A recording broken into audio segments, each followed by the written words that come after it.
The Gilded Age is arguably the most underrated show of HBO, and I'll die on that hill. The series is iconic, to say the least. It is the perfect show for every period drama fan out there, including me. And now, the third season is right on the corner, which is perhaps the best news I got recently. So let's talk about it.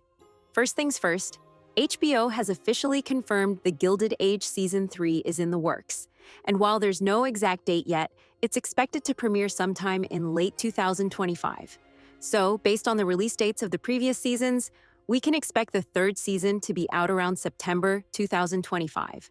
It feels like forever, but after seeing that HBO teasing new scenes, I know it's going to be worth the wait.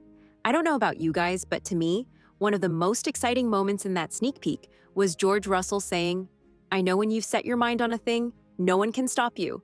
Like, with these words alone, I can already imagine Bertha Russell plotting her next big move. She is determined to conquer the Gilded Age society, and judging by what happened last season, I think we can conclude that she's not backing down anytime soon. But let me know if you are a fan of her or not. Speaking of Bertha, one of the biggest questions has been about who's returning and who's leaving the show. I mean, it goes without saying that the entire main cast will be there for sure. Can you imagine a season without Marion, for instance? Hell no. That being said, I feel like the best way to get a glimpse into what will happen in the next season is to see who is leaving the series and which new characters are being added to the mix. First and foremost, I was worried about Kelly Curran's situation in the show for the longest time. Who plays Mrs. Winterton, one of Bertha's strong rivals? You might remember her as the one who tried to seduce George, which is arguably the biggest sin ever. A while ago, there were reports that she hadn't been offered a series regular contract and might not return. But now it's confirmed she is coming back for the new episodes, and she is now a regular character on the show. I don't know about you guys, but I love a good high society showdown, so I can't wait to see what kind of chaos she brings next. Not everyone is coming back, though. Robert Sean Leonard's character, Luke Fort, sadly won't be returning since he passed away in Season 2. This means that our beloved Aunt Ada is single once again, and we will see her a lot mourning after her late husband. But don't worry, there are a ton of new faces joining the cast, and some of these characters sound absolutely fascinating. For instance, Felicia Rashad is stepping into the world of the Gilded Age as Mrs. Elizabeth Kirkland, a woman from an old-money Newport family who, according to HBO, has high standards and an occasionally sharp tongue.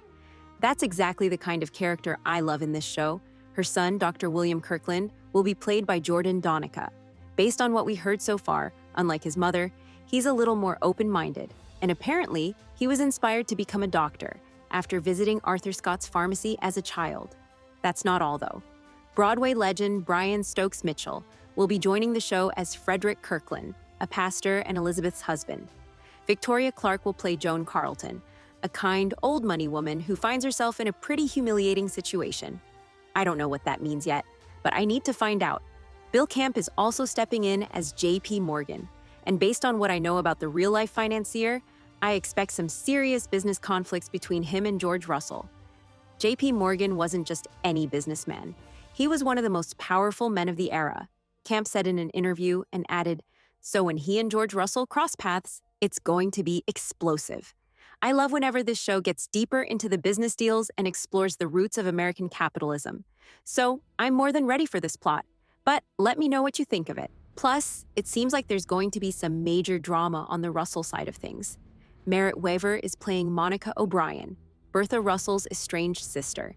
Considering how much Bertha cares about appearances, I can't even imagine how she's going to handle a messy family situation.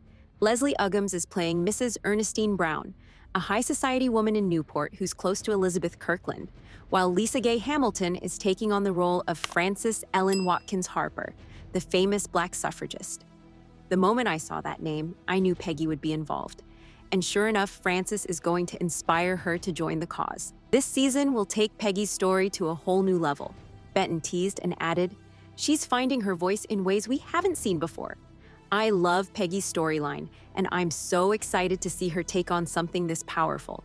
There are even more new characters, including Paul Alexander Nolan as Alfred Merrick, a wealthy businessman the Russells are trying to charm.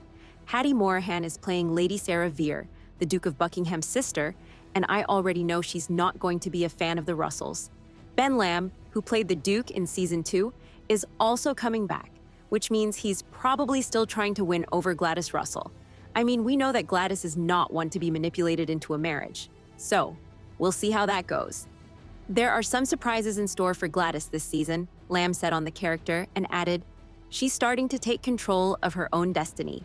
And then there's Andrea Martin as Madame Dashkova, a medium who claims she can talk to the dead.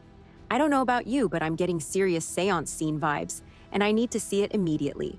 Jessica Francis Dukes is playing Athena Trumbo, who is part of an elite enclave in Newport and will be supporting Peggy's writing career. It feels like Peggy's storyline is about to get bigger than ever, and I'm here for it. Which one of these new characters are you most excited for? Or are you still stuck at Marion and Larry's newly blossomed romance? Don't worry, it is still the main plot of Season 3, and yes, it will witness both characters finding new meaning in their lives. But it seems like we will see the two trying to keep their romance a secret until the very end of the season. On the one hand, I like this idea of mystery and even escape. It adds to the passion of the couple. But on the other hand, it is a shame that we won't see the reactions of everyone until the very end, and the real drama surrounding this romance will be postponed to Season 4. But let me know if you root for this new duo. For more updates on the Gilded Age, make sure to like and follow. Meanwhile, the video on the screen might also interest you.